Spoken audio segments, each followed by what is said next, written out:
Hello everyone and welcome back to another video from Banking and Crypto Guide. In this video, I'm going to show you how to log into your account on General Bank of Canada. To find out how, make sure you watch this video all the way until the end, and before we begin, just hit that like and subscribe button real quick and let's get started. First of all, you will need to open up your web browser. So go ahead and open it up.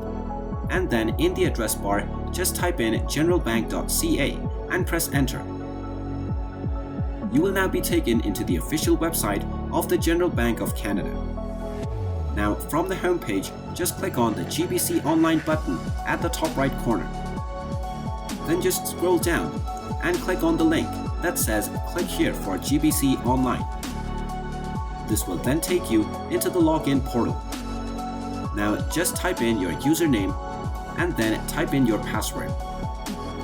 Finally, after entering your credentials, just click on the login button and you will be logged in to your General Bank of Canada account.